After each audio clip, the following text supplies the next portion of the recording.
Hello friends. मैं अभय कुमार एक बार फिर फेसबुक लाइव में आपके सामने हाजिर हूं और आज हमारे साथ एक बहुत ही खास मेहमान हैं। अ, उनका नाम है सेफर्ड राजाराम। और उनको मैं उनकी जो पॉलिटिक्स है, उनका जो सोशल एक्टिविज्म है, उसके नाते से भी मैं उनको जानता हूं। और जेएनयू में वो रिसर्च स्कॉलर हैं, जहाँ से मैंने भी पीएचडी की है। इस नाते से भी मैं उनको जानता हूँ। और उनकी एक खास बात ये है कि वो जो सामाजिक न्याय की जो राजनीति है, सामाजिक न्याय के जो सवाल हैं, उसके साथ उनके सरोकार हमेशा से रहे हैं। तो मैंने आज ये सोचा कि क्यों नहीं हम अपने भाई सेफर्ड राजाराम साहब से बात करें। और आज का दिन बहुत अहम भी है क्योंकि मंडल दिवस है आज। और देश में सोशल जस्टिस की पॉलिटिक्स किस मकाम पे है, कितना आगे गई है, कितना पीछे गई है, आपको कॉन्टेक्स्ट सब कुछ पता है कि आजकल धर्म की राजनीति कितनी जोरों पे है। और पैसे का सारा खेल है, सब कुछ सोशल मीडिया से सब कुछ मैनेज किया जा रहा है। इस बीच में बहुत सारे रियासतों में इलेक्शंस भी होने वाले हैं, जहाँ पे सामाजिक न्याय से जुड़ी हुई जो पार्टियां हैं, वो बिल्कुल अपोजिशंस हैं। और उनकी ये बड़ी जिम्मेदारी है कि जो हिंदुत्व का जो जगरनट है, जो उसको जो हिंदुत्व का एक जो रथ है, उसको वो रोके। नहीं तो बहुत सारे जो हमारे डेमोक्रेटिक गेन्स थे, हम बहुत उसको खो चुके हैं। इसी पे बात करने के लिए आज हमारे साथ शेफर्ड राजाराम जी जुड़े हुए हैं। जी साहब, जी भाई, आपका इस्तकबाल है, अभिनंदन है इस प्रोग्राम में जी। जी, बहुत शुक्रिया। जय भीम, जय बंडल, जय समाजवाद। जी, तो मैं तो चाहूंगा कि जो आज का जो उन्वान है कि social justice politics in contemporary time, उसके ऊपर जी, थोड़ी देर में हम आएंगे। थोड़ा सा जी। आप अपने बारे में बताइए, जो लोग आपको बहुत करीब से नहीं जानते हैं। आप कहाँ से, हुँ, आप कहाँ के रहने वाले हैं, कहाँ हुँ। पढ़ाई की, किस जी, समाज जी। से आप आते हैं, और जो सामाजिक न्याय के जो सवाल हैं वो क्यों आपके दिल से जुड़े हुए हैं। और आप इस सियासत और इस पॉलिटिक्स के साथ कैसे रागिब हुए, कैसे उस तरफ आपकी दिलचस्पी बढ़ी, थोड़ा थोड़ा सा सब हम लोगों को बताइए जी। जी, अभी सारे दर्शकों का स्वागत। सभी को मेरा जय भीम, जय मंडल और जय समाजवाद। मेरा नाम राजा राम है। अ, शेफर्ड जो एक आप टाइटल देख रहे हैं, वो हमारे बहुजन प्रोफ़ेसर कांचा इलैया जो हैं, उन्होंने इसका ना कहा जाए न कि ये उनका खोज है, लेकिन इसको उन्होंने असर्ट किया है कि हम लोग जो बहुजन लोग हैं, जो हमारा काम जो खेती, मज़दूरी, हाँ, का जी रहा बिल्कुल। है, तो जी जी उसका जी। प्रोफ़ेशन से जुड़ा हुआ ये नाम है हमारा। और एक होल कम्युनिटी को जोड़ने वाला ये नाम है। ये केवल ये किसी ख़ास जाति और समुदाय का ये नाम टाइटल नहीं है। तो इसलिए मैंने उस इस टाइटल को चुना है। हालाँकि मेरे जो समाज जिस समाज से आता हूँ, वो मैं यादव समाज से आता हूँ। मैं उत्तर प्रदेश के जिला बलिया है, जो पूर्वांचल रीजन में आता है, जो बिहार के अ, सटा हुआ जिला है। सांस्कृतिक रूप से हम लोग जो बलिया है, वो बिहार का ही संस्कृति है। भोजपुरी भाषा, सारा जो कल्चर, संस्कृतियाँ हैं, वो सब कुछ हमारा बिहार से ही मिलता है। तो कह सकते हैं कि हम लोग तकनीकी रूप से जुड़े हुए हैं उत्तर प्रदेश के, लेकिन सांस्कृतिक रूप से हम लोग बिहारी हैं, कहलाते हैं। तो मैं वहाँ पैदा हुआ बलिया में। हमारी मेरी शिक्षा दीक्षा जो 12वीं तक हुई, वहीं से हुई है, गाँव के स्कूल से हुई है। सुन पा रहे हैं भाई जी मुझे?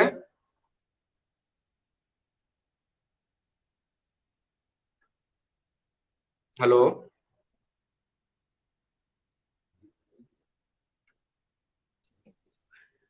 मैं बिल्कुल सुन पा रहा हूँ आपको जी। जी, जी, जी, आपका शायद नेटवर्क थोड़ा-सा गड़बड़ हुआ था नहीं, आपके नेटवर्क ये नहीं है, मतलब। मैं सीन से चला गया, बाहर चला गया। अब आप स्क्रीन पे आएंगे जी जी। बोलते जाइए कोई जी। नहीं, ठीक है, शुक्रिया। तो मैं बता रहा था, मेरा जो है वो बैकग्राउंड मैं बलिया से हूँ और 12वीं तक की शिक्षा मेरी बलिया से ही हुई है। और वहाँ का एक बहुत ही सरकारी स्कूल जो बलिया में किसी भी जो पूर्वांचल के जो जिले हैं, पिछड़े जिले हैं, वहाँ का जो परिवेश था उसी में मैं पला बढ़ा।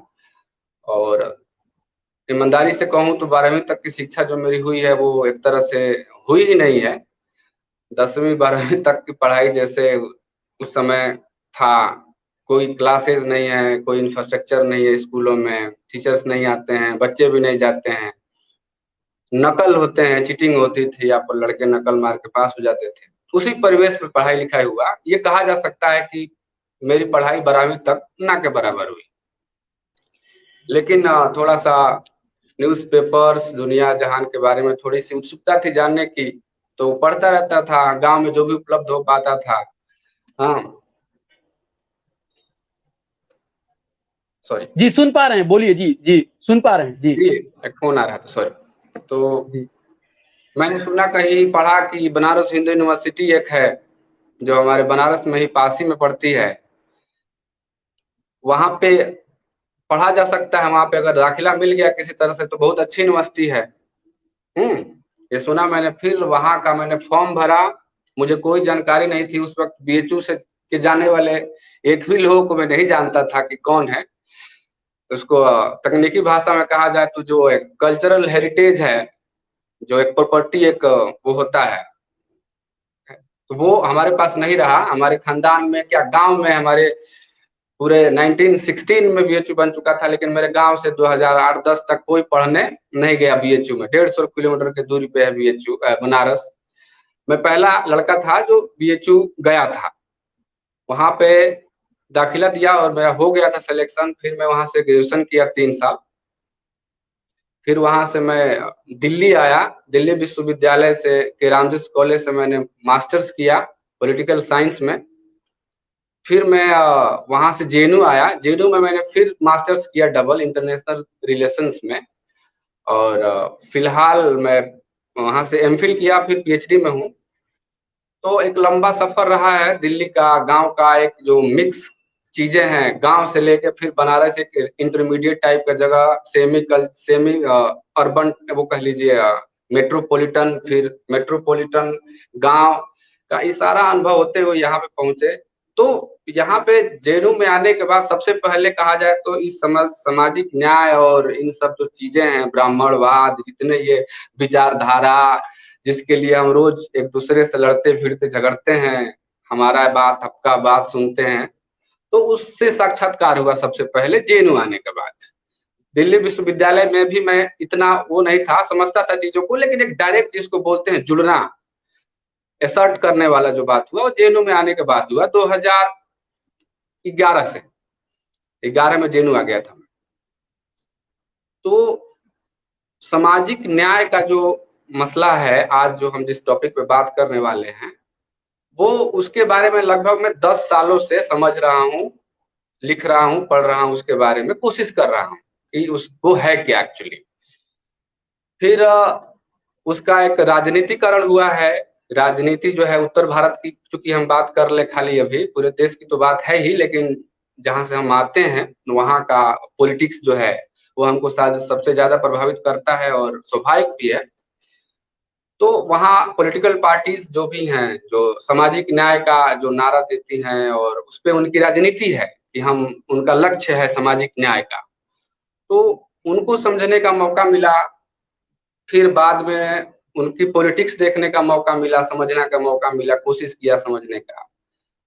तो सामाजिक न्याय की जो अंडरस्टैंडिंग है समाज में, हमारे शिक्षा के जो संस्थान है उसमें, तो बहुत ही निराशाजनक है। सामाजिक न्याय के बारे में हम जिसके बारे में बात कर रहे हैं वो जान ही नहीं रहा है कि उसके साथ क्या हुआ है। मसलन सामाजिक न्याय की लड़ाई जो है, अगड़ा पिछड़ा जो भी है, कि एक हैव्स नॉट हैव्स का जो मार्क्सवादी जो कंसेप्ट है, कि एक वर्ग के पास जो पूंजीपति वर्ग है या प्रोलेटेरियत है, एक सर्वहारा है। हाँ, तो एक जो पूंजी का संकेंद्रण है वो हमारे समाज में तो रहा ही है।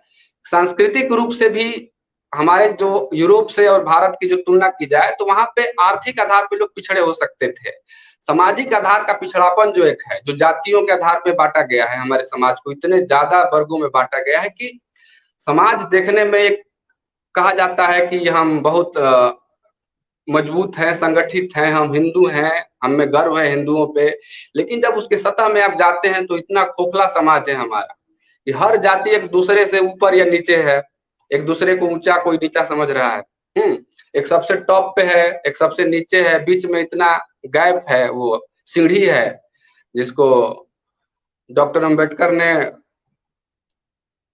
क्या कहा था, सॉरी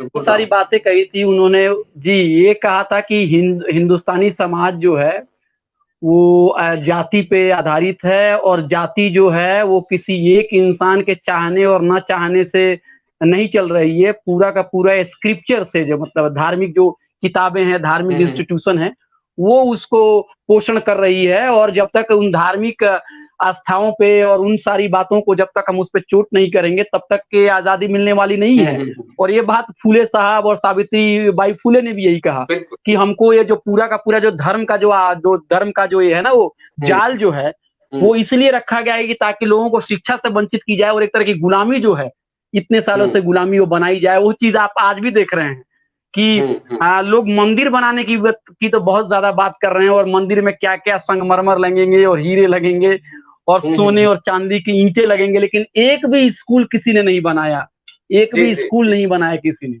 तो ये रेलवे को बेच दिया गया। जी, तो वो डॉक्टर अंबेडकर ने जो टर्म यूज किया, इनग्रेडेड इनक्वालिटी, जी जी, बिल्कुल सही।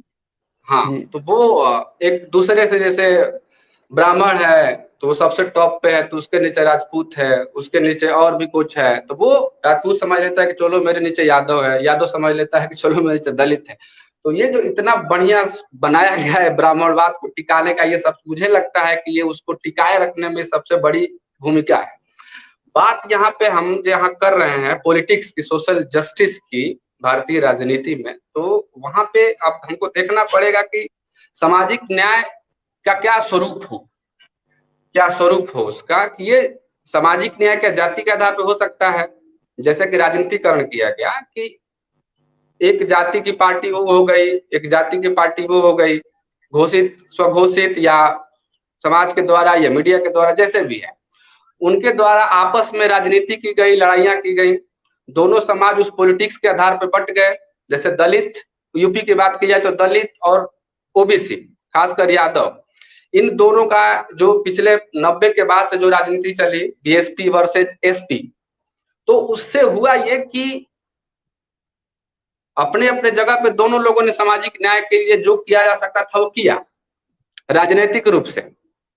लेकिन उसका नुकसान ये हुआ कि उस पॉलिटिक्स की वजह से दो लोगों के दो ध्रुवीयता, दो जो बाइपोलैरिटी है वो इतना हार्ड था कि उसके वजह से जो दोनों समाज था, जिसका कहीं से कोई विभेद नहीं था, उनका राजनीतिक, सामाजिक, आर्थिक, सांस्कृतिक सारा हित एक ही है, उनकी लड़ाई एक ही है, एक ही चीज से उनकी लड़ाई है, उनकी लड़ाई ब्राह्मणवाद से ही है, उनकी लड़ाई फ्यूडल सामंतवाद से ही है। लेकिन उस राजनीति ने उनकी इस लड़ाई को धुंधला किया, जो मेरी समझदारी है। और सामाजिक न्याय का जो मूल लड़ाई था, जो 90 के दशक में जो मंडल आए, चाहे उससे पहले अंबेडकर, फूले, बहुत बड़े बड़े लोगों ने इस सामाजिकता की और सामाजिक संभाव और समानता की बात करी थी, तो वो हमारा सामाजिक न्याय समरसता को, जो सामाजिक फ्रेटर्निटी है, सोशल फ्रेटर्निटी, जिसको संघ का जो एजेंडा है कि हम सामाजिक रूप से काफी वो क्या शब्द हुए, वो फ्रेटर्निटी को बोलते हैं जी, समरसता, सामाजिक समरसता, समरसता। तो सामाजिक समरसता लाना है इनको, जो संघ का एजेंडा है। तो सवाल यहाँ पे कि सामाजिक समरसता क्या सामाजिक समानता के बगैर आ सकता है? दो वर्गों में, मोस्टली जो बड़े वर्ग हैं, ऊपर और नीचे वाले, उन वर्गों में जब तक हम समानता नहीं ला पाते हैं, तब तक क्या उसमें समरसता की हम कल्पना कर सकते हैं? इस कल्पना को, मतलब वो समाज के अंदर में इक्वालिटी लाना चाहते हैं, विदाउट जो क्लास के और जो कास्ट के जो डिफरेंसेज हैं उसको बात किए बगैर चाह रहे हैं कि अंदर आपको बीमारी, शरीर जो है बिल्कुल खोखला है, और उसके ऊपर आप अच्छा सा सेंट मार लीजिए और परफ्यूम मार के चलिए और लोगों को लगे कि ये आदमी बहुत ही स्वस्थ है। जी बिल्कुल बिल्कुल, हाँ यही कहना था मेरा। तो ये जो मौलिकता है, जो सामाजिक न्याय की सबसे जो मेन चीज थी उसकी, जो हार्ट कह सकते हैं, जो उसका हृदय दिल था उसका, उससे भटक गए और जातियों का सामाजिक न्याय के पक्ष में लोग पड़े, आगे पीछे चले गए। इनको लगता था कि समाजवादी पार्टी की सरकार बन जाएगी तो यादवों या पिछड़ों का सामाजिक भला, आर्थिक भला हो जाएगा, या बीएसपी के आ जाएगा तो दलितों का आर्थिक भला हो जाएगा। लेकिन नो डाउट बहुत कुछ हुआ है। मेरा सवाल ये नहीं है, मैं सवाल इस पे नहीं उठा रहा हूं कि उन्होंने कुछ किया नहीं है।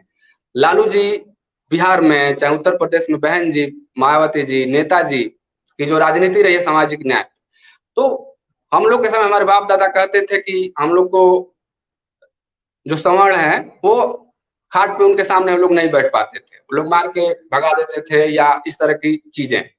अभी बहुत पुरानी बातें नहीं है, वो 20-30 साल पहले की ही बातें हैं। तो इन लोगों के राजनीति में आने के बाद से ये जो बहुत ही गलत चीजें थी समाज की, वो कम हुई, खत्म हुई, बहुत लगभग खत्म नहीं कह सकते, लेकिन बहुत ज्यादा उस पर सुधार हुआ, कमी आई। लेकिन ये कमी अभी भी इस तरह की नहीं आई है कि इसको कहा जा सके कि हम अब सामाजिक समरसता के स्थिति में आ गए हैं या सामाजिक समरसता अब जरूरी हो गई है, क्योंकि अभी समानता कहीं भी समाज में है ही नहीं। तो वर्तमान जो भारत की राजनीति है, इसमें जो हमारे नेता लोग हैं, एक सवाल अभी उठ रहा है, अभी जो तत्कालिक जो संदर्भ को लिया जाए, राम मंदिर, जो 5 अगस्त को अभी राम मंदिर भूमि पूजन हुआ है, तो उस भूमि पूजन के पास एक बहुत बड़ा बखेड़ा खड़ा हुआ है कि जो सामाजिक न्याय और दलित बहुजनों की जो समर्थित पार्टियां हैं और जो भी तथाकथित सेकुलर और सेकुलर पार्टियां हैं, उन सभी ने खुल के राम मंदिर के इस पे जश्न मनाया, ट्वीट किए, सारे चीज की, राम ललाएंगे, सारे चीजों का भला हो जाएगा, सब कुछ। तो जिस तरीके से ये सारा चीजें हुआ, ये सवाल है कि एक डेमोक्रेटिक और अगर आप कहें तो आपका ट्वीट में आपने आपका अगर कहें तो ये जरा मैं दिखा दूं, अगर आपको आपकी इजाजत हो, आपके जो कमेंट्स थे। हाँ दिखा सकते हैं। हाँ, एक सेकंड रुक जाइए, मैं दिखा रहा हूँ।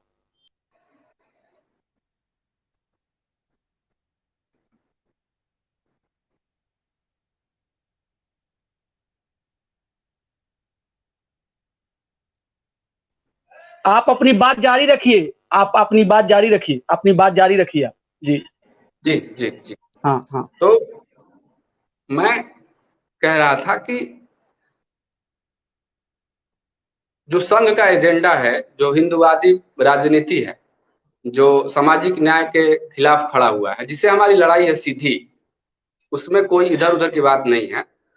उन्होंने 95 साल 1920 से वो लोग काम कर रहे हैं, वो लोग काम कर रहे हैं इस पे कि इसको कैसे रोका जाए, एक हिंदुवादी पॉलिटिक्स को कैसे सामने लाया जाए, और सामाजिक न्याय की जो बातें हैं, जिसमें रिजर्वेशन आता है, सारा चीज है, तो उसको कैसे रोका जाए। तो इतने सालों बाद उनकी एक कड़ी मेहनत के बाद आज ये स्थिति है कि वो लोग सत्ता में हैं और पूरे देश में हैं और जम के हैं, और वो पिच बना रहे हैं, सब लोग उस पे खेल रहे हैं।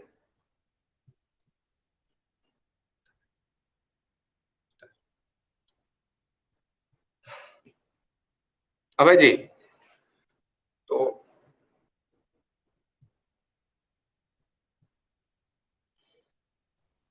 मैं सुन रहा हूँ, आप धन्यवाद। बोलते रहिए जी, बोलते रहिए, हाँ, बोलते रहिए जी। जी तो हमारा शिकायत जो वर्तमान की राजनीति है, जो सामाजिक न्याय के जो झंडा बरदार हैं, उनसे है, और अपने जो सामाजिक संगठन है, जो सामाजिक न्याय के लिए जो कार्य कर रहे हैं, जो स्वयं संगठन है, जो जो भी सामाजिक न्याय के लिए जो लड़ाइयाँ लड़ रहे हैं, उन सबसे हमारा अपील और उनसे गुजारिश और वो है कि जितने अलग अलग संगठन हैं, दुनिया भर के हैं, देश भर में हैं, उनकी लड़ाई एक है। तो उनको अब समय है कि उनको आप साथ में बैठ के इस लड़ाई को आगे ले जाना पड़ेगा, क्योंकि जो संघ है और जो बीजेपी है वो किसी भी तरीके से, जो उसकी राजनीति फिलहाल की है, वो लोकतांत्रिक राजनीति करने के मूड में नहीं दिखते।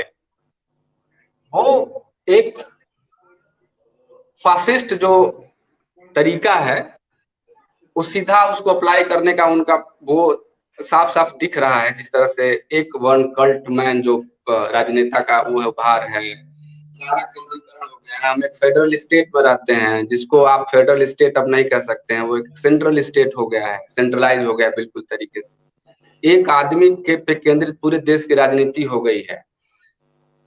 हिंदूवाद और राष्ट्रवाद पे पूरे देश की राजनीति हो गई है। अब सामाजिक न्याय के जो धुरंधर हैं, जो उनके राजनेता हैं, जो उनके पॉलिटिक्स करते हैं, उनको क्या पड़ी है कि वो बोल रहा है कोई कि यह परशुराम मंदिर बनेगा, कोई बोल रहा है कि ये बनेगा, तो हम तो कहीं ना कहीं जो मंडल की राजनीति थी, मंडल का जो सिंबल था, जो सोशल जस्टिस के और ओबीसी पॉलिटिक्स के ऊपर जो वहां से शुरुआत हुई है, रिजर्वेशन की शुरुआत थी, उससे हमारी जो राजनीति है कहीं ना कहीं हट गई है और उसको भूल गई है।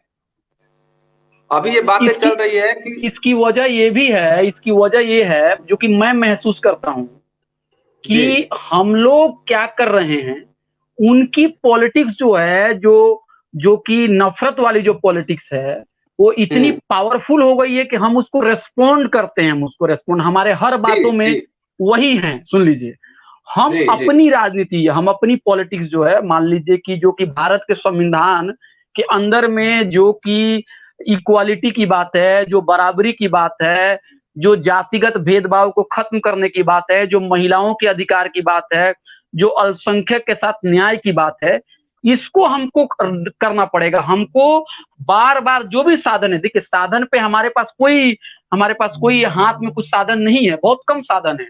देखिए मीडिया चैनल उनके पास है, सब कुछ उनके पास, सोशल मीडिया पे उनका कंट्रोल है, बड़े बड़े आईटी के लोग उनके साथ बड़े हुए हैं, पूंजीपति जो लोग हैं, जो टाई लगा के घूमते हैं और अपने आप को बहुत लिबरल कहते हैं कि हम बहुत लिबरल हैं, देख के उनका अटायर चलेगा कितने लिबरल लोग हैं, बिल्कुल ऑक्सफोर्ड और कैम्ब्रिज से पढ़ के आए हैं।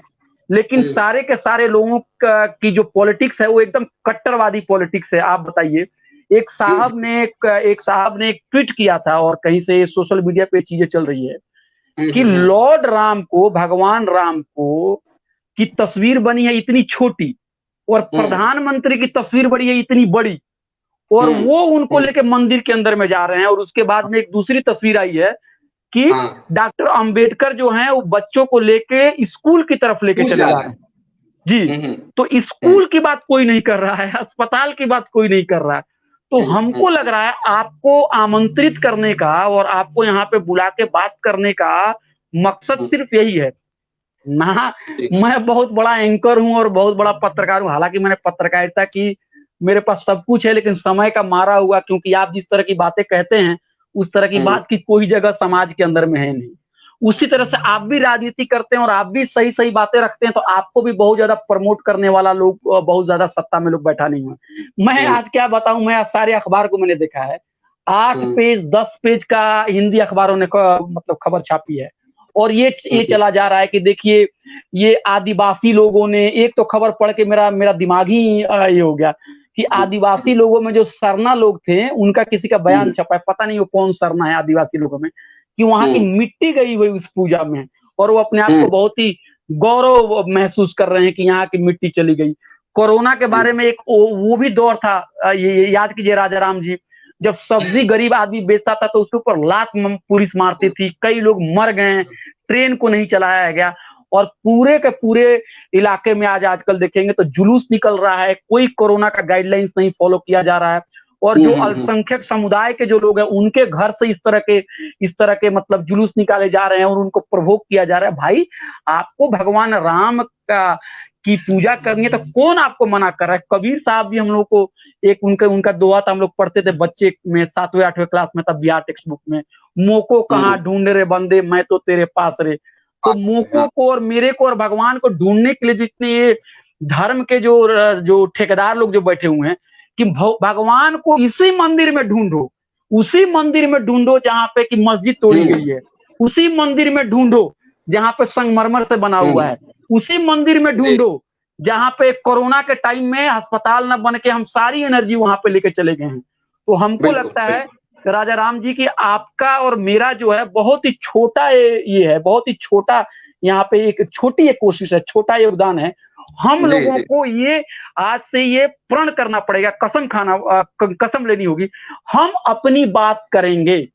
हमारा जो सवाल होगा, समानता का सवाल, लिबर्टी का सवाल, फ्रेटर्निटी का सवाल, रिजर्वेशन का सवाल, जस्टिस का सवाल, प्राइवेटाइजेशन का सवाल, रेलवे को जो सरकारी हाथों में बेच दिया जा रहा है, इसका हम सवाल करेंगे। इसीलिए मैंने सोचा कि आप आइए और आप बताइए कि ये आपका, मैंने दिन में ट्वीट भी देखा था जी, आपका सोशल मीडिया पर जो पोस्ट भी था, मंडल दिवस है, हम क्यों नहीं मंडल दिवस के ऊपर बात करें।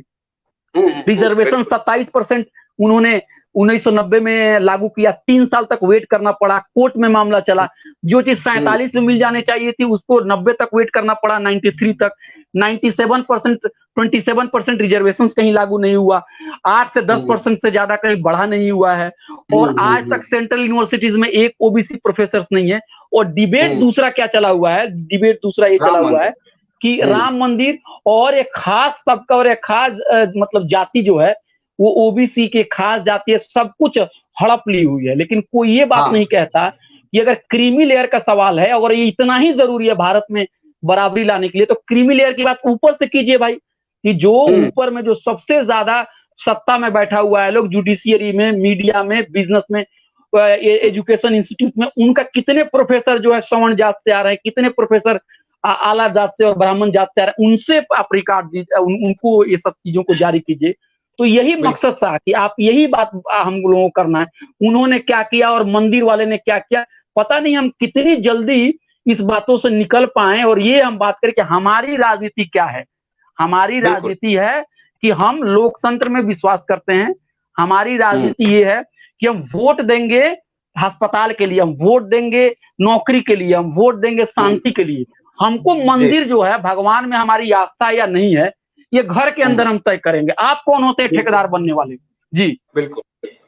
हाँ, तो वही कि ये इसलिए हुआ है कि जो एजेंडा सेट जो बीजेपी और संघ किया हुआ है कि मैं मंदिर की बात करूंगा और तुमको भी करना पड़ेगा, वो इसलिए हुआ है कि जो सामाजिक न्याय के जो संगठन है, जो राजनीतिक दल है, उसने कभी ईमानदारी से इस जो वैल्यू है, जो ये नॉर्म्स है, इतना जो पॉजिटिव है, इस पे इन्होंने काम नहीं किया, जबकि वो लोग बहुत निगेटिव जो उनका नॉर्म्स है उस पे उन्होंने काम किया है, 90 साल 95 साल काम किया है। और जो सबसे समाज का निचला वर्ग है, जो शोषित है, हजारों साल से उसका शोषण हुआ है, शोषित हुआ है, वो झंडा लेके राम मंदिर बना रहा है, तोड़ रहा है, बाबरी मस्जिद गिरा रहा है। तो मेरा कहना मेन आज ये है कि अगर जनता, खासकर जो सामाजिक न्याय के जो संबंधित सामाजिक संगठन और बुद्धिक पढ़े लिखे जो लोग हैं, जो विश्वविद्यालय के जो छात्र हैं, उनको ये जिम्मेदारी लेनी पड़ेगी। ये जिम्मेदारी ये है कि अगर हम अपने नेताओं को या अपनी राजनीति को अपना एजेंडा नहीं बताएंगे और ये उसको मजबूर नहीं करेंगे कि ये एजेंडा है हमारा, हमको यूनिवर्सिटीज चाहिए, कॉलेज चाहिए, स्कूल चाहिए, हॉस्पिटल्स चाहिए, हाँ, ये जो मूलभूत जो चीजें हैं, लोगों को खाने पीने पहनने ओढ़ने का जो मौलिक जो जरूरतें हैं आम जनता की, उस पे जब तक तुम पॉलिटिक्स नहीं करोगे तब तक हम तुमको मानेंगे नहीं और हम तुमको नकारेंगे, हम दूसरा विकल्प तलाश करेंगे। वो ये रहा है कि हम कोई भी पॉलिटिकल पार्टी एजेंडा बताती है अपना कि हमारा ये एजेंडा है और इसके आधार पर आप हमें वोट करिए। हम कभी भी अपना एजेंडा उसको नहीं बताते हैं कि हमारा एजेंडा ये है और इस एजेंडे पे जो पॉलिटिकल पार्टी आएगी उसको हम तय करेंगे।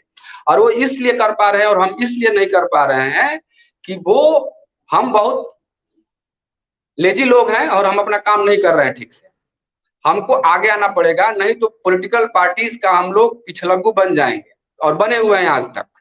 ऐसा नहीं है कि लोग को चाहते नहीं है, लेकिन अब दिक्कत यह है कि अब मैंने लिखा था एक दिन कि अगर एक आदमी को धार्मिक, पेरियार ने बोला था कि अगर आपको धार्मिक बनना है तो बहुत आसान बात है, वो उसमें बुद्धि की जरूरत नहीं होती है, धार्मिक बनने के लिए बुद्धि की जरूरत नहीं होती है। लेकिन अगर आपको धर्म को नहीं मानना है या एथिस्ट होना है या उस चीज को समझना है, उसका विरोध करना है, तो आपके पास बुद्धि चाहिए। उसके लिए पढ़ना लिखना पड़ेगा, आपके पास हिम्मत चाहिए उसके लिए।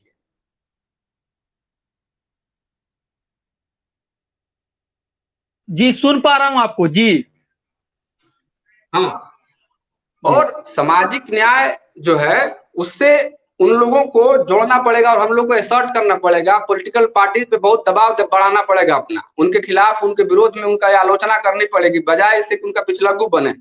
अगर हम ऐसा नहीं कर पाए तो उनका एजेंडा हमेशा रहेगा, वो सामाजिक न्याय की पार्टियां मंदिर बनाने लगेंगी, पूजा करने लगेंगी, यज्ञ करने लगेंगी। ठीक है, और हमको बीजेपी और सामाजिक न्याय पार्टियों के बीच में वोट देना में कोई अंतर समझ में नहीं आया कि हम अब किसको वोट दें।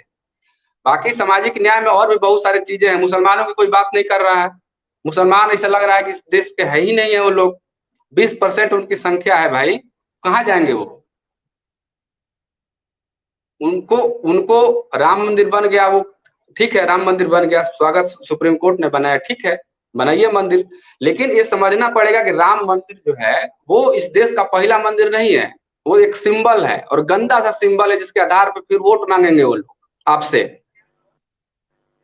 राम मंदिर के आने से कोरोना खत्म नहीं होगा जैसे कि वो लोग बोल रहे हैं। राम मंदिर एक सिंबल है, ठीक है, वो लोग पूजा पाठ करें अपना, लेकिन इसको एक, इस देश के बहुत दुर्भाग्य है कि इस देश का संविधान कहता है कि हमारा देश जो सेकुलर कंट्री है, और इस सेकुलर कंट्री में एक पॉलिटिकल पार्टी का एजेंडा होता है राम मंदिर बनाना। ये समझ के बाहर का चीज है। सुप्रीम कोर्ट है यहाँ पे, स्वतंत्र सुप्रीम कोर्ट कहा जाता है उसको, उसका कोई उस पर उत्तर सवाल नहीं है कि तुम एक राजनीतिक दल इस देश में, एक सेकुलर देश में तुम मंदिर बनाने का एजेंडा कैसे रख सकते हो? वो तुम्हारा काम ही नहीं है, वो निजी काम है, निजी लोगों का काम है मंदिर बनाना और पूजा पाठ करना। तो ये जो राजनीति का धार्मिककरण हुआ है बहुत खराब तरीके से, और धर्म के आधार पे सबको उसमें जोड़ा गया है जबरदस्ती। और इसलिए कि सामाजिक संगठन जो है वो अपना काम छोड़ दिए, राजनीतिक दल लुल्ल हो गए, वो लोग लेजी हो गए। अब मूर्ख बने तो वो जाति के आधार पे वोट लेना उनको बहुत आसान लगा है। एक इन दलों को सामाजिक आर्थिक, एक सामाजिक सांस्कृतिक एक आंदोलन करने की जरूरत थी, जो आज तक हुआ नहीं है, जो कि संघ 1920 से कर रहा है। हम्म हर आदमी हिंदू हो जा रहा है वोट में, बाकी जो शोषण है वो चल रहा है, लेकिन वोट देने के समय सब आप लोग हिंदू हैं, लड़ना है मुसलमानों से। किस बात का उनसे लड़ाई? हमारी कोई उनसे लड़ाई ही नहीं है। लेकिन एक छदम जो है, युद्ध जो है, कम्युनल जो युद्ध है, वो एक राजनीतिक दल ये बनाए हुए हैं, और उस पर देश की पूरी सत्ता पॉलिटिक्स चल रही है। इसको पर्दाफाश करना होगा कि ये हमारे देश की पॉलिटिक्स नहीं है, एक सेकुलर कंट्री में ये कभी हम लोग बर्दाश्त नहीं करेंगे। और मुद्दा ये है, हमारा देश 120-30 करोड़ लोगों का देश है। ये मंदिर से या आपकी इस तरह की पॉलिटिक्स से नहीं चलेगा, आप सेट नहीं करेंगे। यहाँ पे शिक्षा का अभाव है, रोजगार का अभाव है, गरीबी है, भुखमरी है, ये देश का मुख्य मुद्दा है। हाँ, उस पे आइए और उस पे आपको वोट देगा जो काम ये करेगा। और ये कोई मंदिर मस्जिद की बात नहीं करेगा। ये हमारे बहुजन और जो भी सोशल जस्टिस के जो नेता हैं उनको बताना बहुत जरूरी हो गया पहले तो। वो जो बीजेपी तो अपनी पॉलिटिक्स बहुत अच्छा कर रही है, वो तो सही कर रही है। आप ही से जुड़ा हुआ एक सवाल, हम लोगों के कॉमन दोस्त हैं दिनेश जी, उन्होंने सवाल हाँ, पूछा, आप दिनेश स्क्रीन जी। पे पढ़ सकते हैं जी। न्यू एजुकेशन हाँ, policy came to dilute reservation in higher education get united. तो हमने भी अभी हाँ, ये ड्राफ्ट तो हाँ। मैंने भी पूरी तरह से इसको पढ़ा नहीं, लेकिन इसके ऊपर भी बहुत हम्म। सारे लोग इस पे सवाल उठा रहे हैं कि शायद ये रिजर्वेशन जो जिसके वजह से कुछ पिछड़े आ पाते हैं उनको भी बंद करके ये 100% रिजर्वेशन कुछ जातियों के लिए बन जाएगा। ये भी, इस पे भी सोचने की जरूरत है और इसको भी एजेंडे को मतलब इनकॉर्पोरेट करने की जरूरत है जी। कुछ अगर आप इसके बारे में कुछ रोशनी डालें जी। न्यू एजुकेशन पॉलिसी वही जो आई है, अभी मैंने तो बहुत अध्ययन उसका नहीं किया है, लेकिन जो मोटी मोटी जो उसकी चीजें हैं कि स्कूलिंग, किसी भी स्कूल में उसका जो मदर टंग है उसकी भाषा में पढ़ाया जाएगा, और सारे स्कूल उसको अलाउ करेंगे। और भी बहुत सारी चीजें, कुछ कुछ जो हमारे यहाँ जो एमफिल का जो डायरेक्ट 4 साल उसके बाद डायरेक्ट पीएचडी कराएंगे लोग। तो इस पे बहुत सवाल है कि 4 साल के बाद डायरेक्ट आप पीएचडी करेंगे तो बाहर अगर कोई पढ़ने जाना चाहेगा, अगर कहीं विदेश जाना चाहता है, अब्रोड जाना चाहता है वो, तो उसको क्या वो लोग कंट्री बिना मास्टर्स के उस चीज को अलाउ करेंगे डायरेक्ट पीएचडी करना? ये क्या है, उसके बारे में कुछ हुआ है? ये मेरी जानकारी में नहीं है और बहुत कंफ्यूजिंग है ये, तो इस पे देखना पड़ेगा। और ये जो है वो बहुत जो और समझ में आया एक मुझे। चीज इस जी, रिजर्वेशन की वजह से एक चीज मैं और ऐड करना चाहता हूं, क्योंकि देखिए हम्म। वंचित तबका दलित समुदाय भी है और कहीं ना कहीं डिस्क्रिमिनेटेड जो तबका है वो माइनॉरिटी भी है। तो सचर हम्म। कमेटी के अंदर में एक रिपोर्ट आई थी और उसमें उसको हवाला लेके बहुत सारे मुस्लिम्स भाई लोग भी कहते हैं कि मुसलमानों की हालत दलितों से भी पीछे हो गई है। लेकिन इसके अंदर में एक एक इंटरेस्टिंग चीज है कि ये हायर एजुकेशन की बात है, हायर एजुकेशन। मुस्लिम लोग हर हम्म। मामले ये में दलित से पीछे नहीं हुए हैं, हायर एजुकेशन में। ये अब आप ये देखिए एक इसका कि सब जी, अब ये बोलिए। हायर एजुकेशन को भी अगर छीन लिया जाए, आप मेरी बात सुनिए, मुझे तो आज तक जी कोई जी। ऐसा डाटा नहीं मिला कि 15% दलित लोगों को रिजर्वेशन मिलना अच्छा मिलता है, तो कहीं 16% तो कभी होता नहीं है। और ना ही बहुत सारे हम्म। दलित लोग जनरल कैटेगरी से आते हैं, और जिस पब्लिक हम्म। इंस्टीट्यूट में दलित लोगों के लिए रिजर्वेशन नहीं है वहां तो कोई आता ही नहीं है। जो लोग कहते हैं कि हम्म। अरे भाई मेरिट है, मेरिट से क्यों नहीं आ जाते हो? तो क्या इस देश में हम्म। 20 करोड़ और 25 करोड़ दलित और पिछड़े और आदिवासी और मुसलमान के पास कोई मेरिट नहीं है कि जहां रिजर्वेशन नहीं है वहां वो आ ही नहीं पाते हैं? तो मैं ये कह रहा था कि जो दिनेश जी का सवाल इसलिए बहुत अहम है कि हम्म। मुस्लिम से अगर थोड़ा बहुत हमारे दलित भाई लोग अच्छा कर रहे हैं हायर एजुकेशन में, तो अगर इस तरह की पॉलिसी लाके अगर वो हम्म। भी खींच लिया गया, तो फिर उनको 1000 साल पीछे धकेलने वाला मामला जो हो जाएगा वो उनके साथ हो जाएगा। ये जी जो न्यू एजुकेशन पॉलिसी को मैं बता रहा था कि इसका मूल ये है कि ये जो टोटल हायर एजुकेशन है उसका प्राइवेटाइजेशन हो रहा है, टोटल हो जाएगा। उसके बाद से प्राइवेटाइजेशन जिस दिन संस्थानों का हुआ उसके बाद से रिजर्वेशन का मतलब खत्म हो जाएगा। जैसा कि सुब्रमण्यम स्वामी ने बोला कि हम रिजर्वेशन खत्म नहीं करेंगे, हम उसको इस स्थिति में ला देंगे कि रिजर्वेशन का कोई मतलब ही नहीं रह जाएगा। तो वो इस ये जो अमेरिकन जो एजुकेशन सिस्टम है उसका एक ये है वो मॉडल है, उसी पे ये लोग कर रहे हैं। तो रिजर्वेशन को खत्म करना कुल मिला के इसका मोन मोटिव कह सकते हैं आप। यहाँ पे जो न्यू इकोनॉमिक पॉलिसी बनाएगी, यहाँ पे रिजर्वेशन का कोई मतलब नहीं रह जाएगा, पूरा प्राइवेटाइजेशन होगा। और वहां पे अब देख ही रहे हैं बड़े बड़े यूनिवर्सिटीज बन रही है, प्राइवेट यूनिवर्सिटी जो पब्लिक फंडेड यूनिवर्सिटी है उसको फंड देना बंद कर रहे हैं, उसको खत्म कर रहे हैं, जेएनयू जैसे संस्थानों को बदनाम कर रहे हैं। तो ये बहुत उनकी बढ़िया पॉलिसी है, उस पर चल रहे हैं वो लोग। और हमको इसको इसका विरोध करना पड़ेगा। और अगर प्राइवेट यूनिवर्सिटी खुलेंगी तो दिक्कत होगी बहुजन को, और सोशल सामाजिक न्याय की जो राजनीति है और उसकी जो वो धारा है उसके लिए बहुत नुकसानदायक है ये। तो तो इसका राजा जी राम जी, ये मतलब जो भी हमारे भाई ये प्रोग्राम को देख रहे हैं या आप और हम देख रहे हैं, हम लोग की जी। एक जिम्मेदारी है कि ये इस ड्राफ्ट को बहुत ही बारीकी से पढ़ें और इसके बाद बहुत सारे डिस्कशन हो, और हमारे जो हम्म। नेता लोग जो हमारे पास वोट लेने आते हैं हम उनको उनसे हम्म। पूछे कि भाई इसके ऊपर बिल्कुल। आपका क्या आपकी क्या पोजीशन है, और इस पे जी। मोबिलाइजेशन लोगों को करने की जरूरत है। एक साहब का और सवाल आपके लिए है, ये राम हम्म। किशोर जी हैं, और मुझे लग रहा है कि हम्म। जो हम लोग जिस तरह की बात कर रहे हैं उससे बहुत ज्यादा एग्री नहीं कर रहे हैं। तो हालांकि इनका भी सवाल ले लेना चाहिए। वो कह रहे हैं, mister Shepherd, how would you hmm. Define social justice? It is easier to beat around the bush and contain each thread under political activism, religion, but I have failed to understand your understanding of social justice. I think hmm. a juvenile can discuss the pain of temple and tando, but do share your understanding and social justice. ये राजकिशोर जी को लग रहा है कि हम लोगों को कुछ समझ सोशल जस्टिस की नहीं है। तो जरा हाँ इनको हाँ। आप एक बार फिर से बता दीजिए साहब, अगर इनको कोई कंफ्यूजन है तो एक बार इनको भी बता दीजिए भाई, इनके सवाल को भी क्यों छोड़े हैं। ये आप समझ बहुत अच्छा से मेरी जानकारी में ये समझते हैं सोशल जस्टिस को, क्या इनका दिक्कत क्या है, इनको समझाना ये समझने वाला दूसरा मामला है इनका। खैर, सामाजिक न्याय से राम किशोर जी, सोशल जस्टिस जो है वो, जैसा कि वो नाम है सामाजिक न्याय, तो जो समाज में विविधता है, जो बहुत ज्यादा हायरार्की है और उच्चता नीचता है सामाजिक आर्थिक राजनीतिक सारे स्तरों पे, उसमें एक बराबरी की लड़ाई है, उसमें भागीदारी की लड़ाई है, जो कि बहुजन तबका उससे बहुत दूर है। और एक खास तबका जो है, एक वर्ग है, उस पे उसकी हिस्सेदारी है और उस पे कब्जा है उसका। तो उसमें जब तक सारे लोगों को न्याय नहीं मिलेगा इस देश का विकास नहीं हो पाएगा और एक तरफा विकास होगा, कुछ लोगों का विकास होगा। ये राष्ट्र हित में नहीं है, देश हित में नहीं है और व्यक्ति हित में नहीं है किसी भी तरीके से। तो ये हमारी लड़ाई है और ये लड़ाई का जो सोशल जस्टिस का जो फेल्योर है वो टोटल मतलब कह सकते हैं कि पॉलिटिकल लीडरशिप इसकी बहुत बड़ी जिम्मेदार है।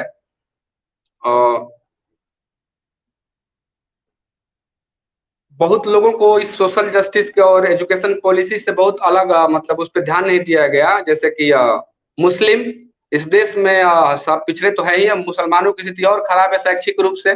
उस शिक्षा व्यवस्था में उनका क्या प्रावधान है, क्या उनको कैसे लाया जाए, जो कि देश की बहुत बड़ी जिम्मेदारी होनी चाहिए कि वो लोग माइनॉरिटी है हमारे देश के, उन पे और ध्यान देना चाहिए। तो वो कई कारणों से उनको इग्नोर किया गया। शिक्षा व्यवस्था, शिक्षा में उनकी स्थिति बहुत ज्यादा खराब है। वो प्राइमरी एजुकेशन पूरा कर पा रहे हैं, उसके वो मदरसा वगैरह में पढ़ते हैं बच्चे वहाँ, उसके बाद उनकी एजुकेशन खत्म हो जाती है, पढ़ नहीं पाते हैं वो लोग।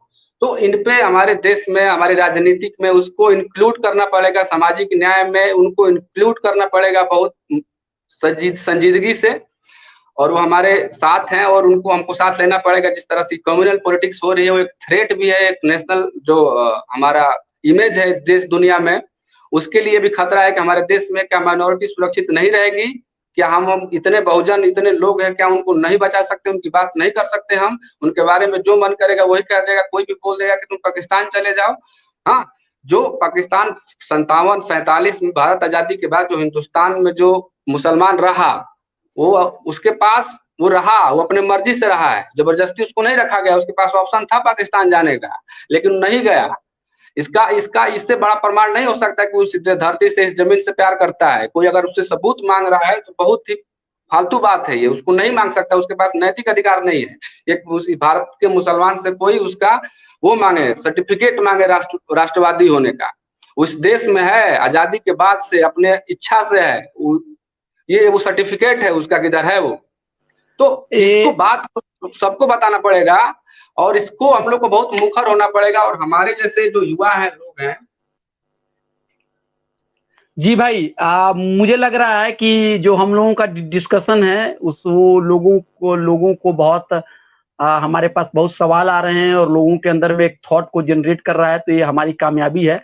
मैं एक सवाल और पूछना चाहूंगा, हालांकि क्रीमी लेयर है, बहुत सारे सवाल आ रहे हैं। तो एक चीज राजा राम जी ये बताइए कि मंदिर आंदोलन जब चल रहा था उस जमाने में 1990 में, और जब बाबरी मस्जिद गिरी और उसके बाद से पूरा हिंदुस्तान को कहा गया कि ये मंदिरमय हो गया और राममय हो गया, तो कुछ चीजें ऐसी हुई जिसको तारीख में लोग भुला देते हैं कि उसके बाद से उसी अयोध्या से कम्युनिस्ट पार्टी, जो कि सेकुलर आइडियोलॉजी में बिलीव रखती है, जो हिंदू मुस्लिम एकता में बिलीव रखती है, वहां से उनके कैंडिडेट वहां से जीतते हैं। और उत्तर प्रदेश में मुलायम सिंह यादव और माननीय काशीराम और मायावती बहन मायावती, इनका जो अलायंस है वो वहां पे सत्ता में वहां पे आते हैं और बीजेपी मतलब धूल चाटती है वहां पे। और कुछ इस तरह का नारा भी लगा था कि मिले मुलायम काशीराम, हवा में उड़ गए जय श्री राम, हवा में उड़ गए जय श्री राम। तो मैंने देखा कि उसके बाद से बहुत दिनों के बाद एक्सपेरिमेंट हुआ था, 2016-17 में भी हुआ था। आपको देखिए कि मतलब कि हुआ कि जनता पार्टी का विलय होना चाहिए।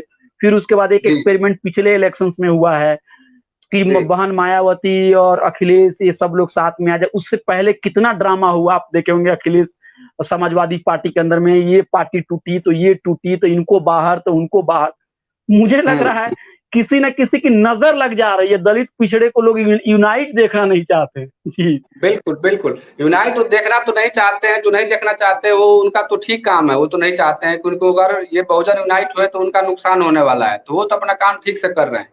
लेकिन हम नहीं कर रहे हैं अपना काम, हम जातियों में बटे हुए हैं, जबकि एक वर्ग, हमको जाति का जो मामला है, जो जातियों में सामाजिक न्याय बटा हुआ है, जिसको प्रतिनिधित्व कोई कर रहा है कोई कर रहा है, तो हमको अपने नेताओं को मजबूर करना पड़ेगा कि नहीं, हमारी लड़ाई जो है एक है, हमारी आपस में कोई लड़ाई नहीं है। पहले इसको हम लोग को ठीक करना पड़ेगा, पहले अपने नेताओं को सीधा संदेश देना पड़ेगा कि देखिए हमारा जो यादव का बनिया नुनिया से और कोयरी से और लोहार से कोई लड़ाई नहीं है। इस जाति में, दलित में और दलितों में जो भी जातियां हैं उनसे हमारा कोई लड़ाई, हमारा सीधा एक ही से लड़ाई है और इसको आपको एक साथ लड़ना पड़ेगा। तो आइए जो जो आना चाहता है, तो उनकी राजनीति कर रहे हैं, उनका अपना फायदा है, क्या है नहीं है उस पर हम लोग क्यों उसके पीछे पूछ बन रहे हैं उनके हम लोग। तो वो अगर जब तक हम पॉलिटिकल पार्टी के पीछे घूमेंगे तब तक वो अपने तरह से राजनीति करेंगे, सुविधावादी राजनीति करेंगे, हमको घुमाएंगे वो लोग। सामाजिक न्याय, अभी हमारे पोस्ट पे किसी ने बोला कि पहले सत्ता आ जाए उसके बाद से सामाजिक जो समाजवाद धीरे धीरे आएगा। तो सवाल यह है कि समाजवादी पार्टी या कोई भी इस तरह की पॉलिटिकल पार्टी हो पहली बार सत्ता में नहीं आएंगी, ना आई है, कई बार हो चुका है। तो हमको समझदारी कितनी है सामाजिक न्याय की, इसको असर्ट करना पड़ेगा। हम लोग अब अंधा वोट नहीं कर सकते किसी को कि आप आइए और हमारी जाति की हैं आप इसलिए आपको वोट कर देंगे। सामाजिक न्याय जो है वो आपका एजेंडा है कि नहीं, उस पर आपकी समझ क्या है, आपकी सोच क्या है। अपने वोटर्स को, अपने कैंडिडेट्स को, अपने पॉलिटिकल पार्टीज को, अपने नेताओं को ये बताना पड़ेगा हम लोग को कि देखो तुम बहुत दिन से राजनीति कर लिए इन सब मुद्दों पे, अब आप तुम इस मुद्दे पे आओ, अब ये राजनीति होगी। और हम लोग को मेहनत करना पड़ेगा, जाना पड़ेगा जमीन पे भी, और लिखना पड़ेगा, इसके लिए बहुत कठोर शब्दों में लिखना पड़ेगा, असर्ट करना पड़ेगा, क्रिटिकल होना पड़ेगा, अपने नेताओं के प्रति क्रिटिकल होना पड़ेगा, क्योंकि वो आपको ग्रांटेड ले लेगा। अगर उसको आप क्रिटिकली उसको नहीं बताएंगे, नहीं उसकी समीक्षा करेंगे, तो वो समझ लिया कि भक्त है वो। तो भक्त बनेंगे तो भक्त कोई भी अच्छा नहीं होता है कहीं का भी। उसको बताना पड़ेगा कि नहीं भाई रुक जाओ, ये करना है आपको। 108 फीट का परशुराम मंदिर बनाने से इधर कुछ नहीं हो रहा है। तुम्हारा वोट पॉलिटिक्स जाति का समीकरण बदल के तुम सत्ता में एक दो बार आ जाओगे, लेकिन वो अस्थाई सत्ता या अस्थाई न्याय नहीं मिलेगा किसी को, उससे न्याय नहीं मिल रहा है। पार्टी के किसी के सत्ता में बिना वैचारिकी के सत्ता में आने से सामाजिक न्याय नहीं आ रहा है। आपकी जब तक नेता को नहीं पता है कि वो किस लिए आया है, वो पैसा दे के कोई आ गया है, चुनाव जीत जा रहा है, टिकट खरीद ले रहा है, हाँ, तो एक अंडरस्टैंडिंग पॉलिटिकल पार्टी की नहीं है। हमारे समाज, हमारी जो सोशल जस्टिस की पार्टियां, उनको खुद समाजवाद भूल गया है, उनको खुद मंडल भूल गया है। अब वो मंदिर पे आ गए हैं, वो उस पे आ गए हैं, फालतू बातें कर रहे हैं।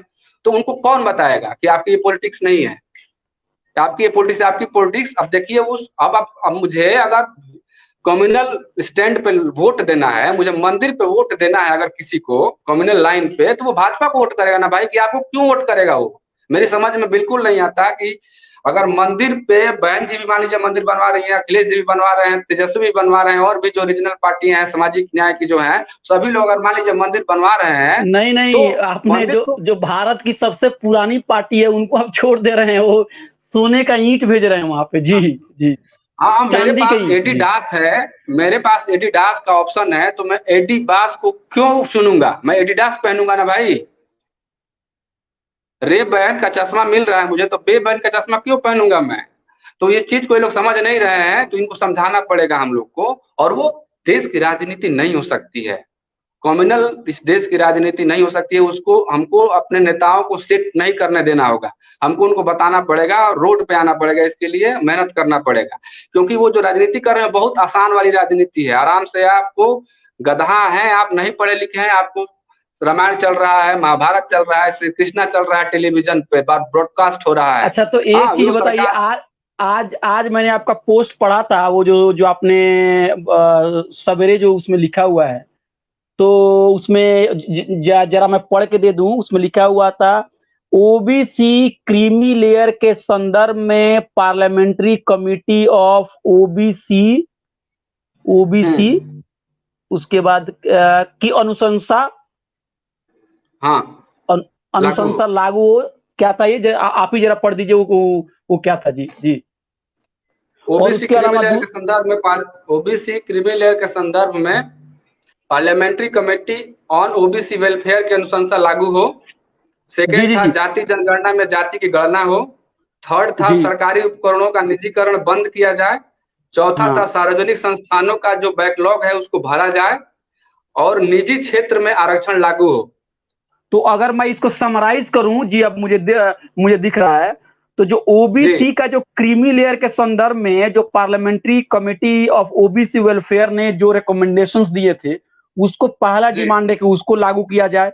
दूसरा है जी कास्ट सेंसस जो है, जी जाति जनगणना में जाति की गणना। मुझे लगता है वो जाति की जनगणना हो गई है, उनकी रिपोर्ट ये लोग मतलब उसको बाहर नहीं हाँ, कर पा रहे हैं वो अगर हो गई है तो रिपोर्ट दीजिए उसका, नहीं है तो जी जनगणना जी। और कीजिए कौन कितना सरकारी क्या है, वो पता तो जी चले, उसके हिसाब से राजनीति सेट हो।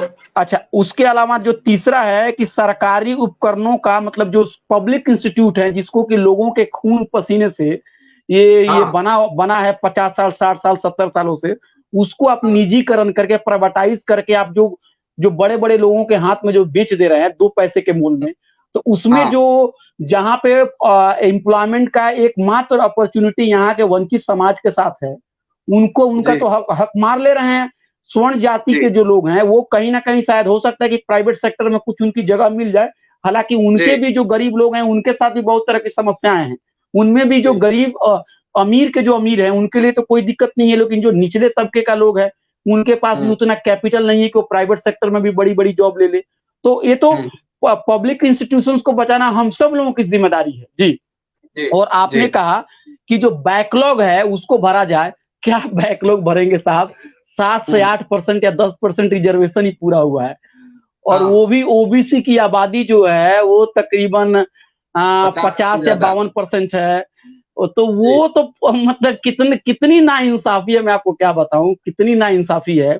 एक तो आप देखिए। ओबीसी की आबादी हुई 52%, आपने जी रिजर्वेशन दिया 27%।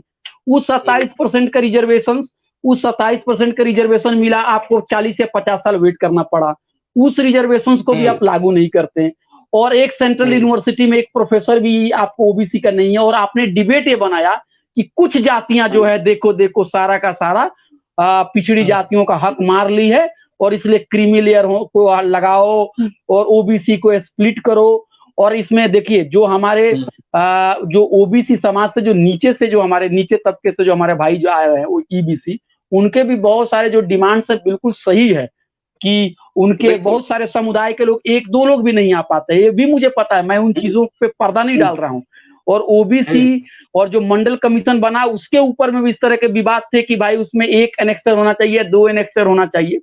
लेकिन सवाल हम्म ये है कि आप एक एनेक्सर नहीं, आप 100 एनेक्सर बना लो, लेकिन जो हम्म रिजर्वेशन को जो फुलफिल करने का है, वो जो हम्म, बड़ा मतलब बड़ी जो लड़ाई है उसको कैसे हम भूल सकते हैं? वो आपस में बिल्कुल बिल्कुल लड़ाई का मौका हम उसको उनके साथ हम नहीं दे सकते हैं। तो ये सारे हम्म चीजें जो है वो इतने सेंट्रल में है। तो मैं हम्म आपसे ये कह रहा हूं कि हम और आप क्या कर सकते हैं कि ये इशू जो है वो पॉलिटिक्स के हम्म सेंटर में आए, और कम से कम बिहार में ये इशू जो है इसको वहां के जो हम्म, सामाजिक न्याय की पार्टी है उसको केंद्र में रखें। ये नहीं है कि तुम बिल्कुल हिंदुत्व की राजनीति करो आगे आगे और हम हम्म थोड़ा सा ढूलमूल रवैया अख्तियार करें, ये नहीं होना हम्म चाहिए जी। जी हम्म। हाँ बिल्कुल, आप सही कह रहे हैं कि बिहार से लेके उत्तर प्रदेश सारे जगहों पे ये सवाल है। हालांकि इस सभी जो तत्कालिक जो मुद्दा है वहाँ पे जो चल रहा है, वहाँ पे तेजस्वी यादव का जो जो ट्वीट आया है वो काफी संतोषजनक है। इस दौर में जब सारे लोग सबके पीछे घूम रहे हैं और जय श्री राम और ताली बजा रहे हैं, उस दौर में अगर तेजस्वी ने हिम्मत दिखाया है कि हमारा जो पॉलिटिक्स है वो स्कूल कॉलेज यूनिवर्सिटी और शिक्षा और हॉस्पिटल पे होना चाहिए, अगर आप इस पे वोट देंगे तो अरे तो अगर आप इस पे वोट करते हैं और इस पे हम राजनीति करते हैं तो बिहार अच्छा हो जाएगा और बिहार में विकास होगा और चमकेगा बिहार एक दिन।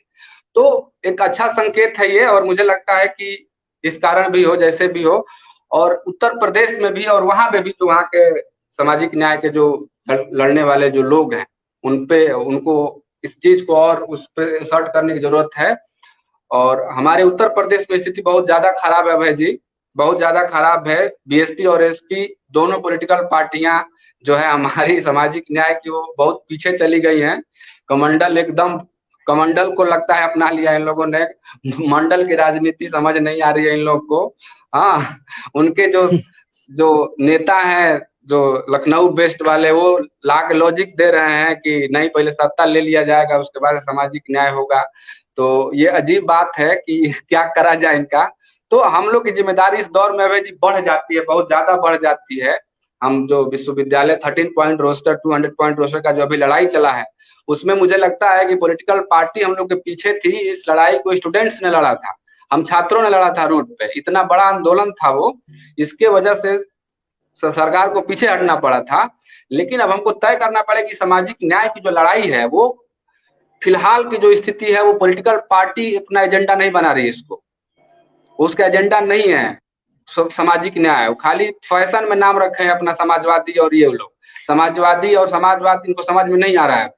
तो इनको तय करना पड़ेगा कि समाजवाद क्या या सामाजिक न्याय आपके सत्ता का एक हथियाने का, सत्ता लेने का एक टूल है, या आप सच में समाजवाद का और सामाजिक न्याय समाज में लाना भी चाहते हैं, क्योंकि आपका तरीका तो दिख नहीं रहा है मुझे। जहां तक मुझे ये लग रहा है कि सामाजिक जी आंदोलन और राजनीतिक आंदोलन उस तरह से तेज नहीं है। इसको लेके जी कहीं ना कहीं जो जो जो सामाजिक न्याय की जो पार्टियां हैं और जिस तरह से ऊपर जी से दमन है, तो कहीं ना हम्म कहीं उनको ये लग रहा है कि कुछ दिनों तक थोड़ा सा मतलब नरम हाँ हाँ नरम हाँ चलते हैं, उसके बाद से फिर। लेकिन ऐसा होता नहीं है, क्योंकि ये तो आपको पता नहीं है कि वो नहीं जो सियासत ऐसी चीज है कि जो शिकंजा हम्म जो है ना, वो और कसता चला जाता है। वो कभी शिकंजा जो है उसमें कभी ढील नहीं दी जाती है। एक सवाल एक और है, देखिए आपका प्रोग्राम इतना कामयाब हो रहा है कि सवालों की बारिश हो रही है यहाँ पे। मैं जी ये जी कह जी रहा हूँ, धन्यवाद। एक सवाल एक हम्म और है, बहुत ही अहम सवाल है भाई। ये बताइए कि हम्म यूपीएससी में कुछ ऐसा मामला चल रहा है, कुछ अगर उसके बारे में आप कुछ रोशनी डालें कि शायद कुछ हाँ रिजल्ट को रोक दिया गया है जी, और कुछ हाँ उसमें जो पिछड़े समाज के लोग हैं उनका हक मारा जा रहा है जी। हाँ यूपीएससी में अभी तत्कालिक है, ये रिजल्ट है। यूपीएससी में कोई जो 900 समथिंग का जो एडवर्टीजमेंट आया था, और उससे 80-90 सीटें जो कम पे रिजल्ट दिया यूपीएससी ने इस बार। मुझे एग्जैक्ट डेटा याद नहीं है कितना है, 900 समथिंग का एडवर्टीजमेंट आया था और 800 समथिंग का रिजल्ट दिया यूपीएससी ने। तो सवाल उठ रहा है कि जो बाकी का सीट है वो कहाँ जाएगा, उसका क्या होगा। तो जैसा कि राजनीति चल रही है, लेटरल एंट्री का मामला है यूपीएससी का, जो डायरेक्ट हर साल घुसा रहे हैं ये लोग, डायरेक्ट बना रहे हैं सेक्रेटरी ये लोग।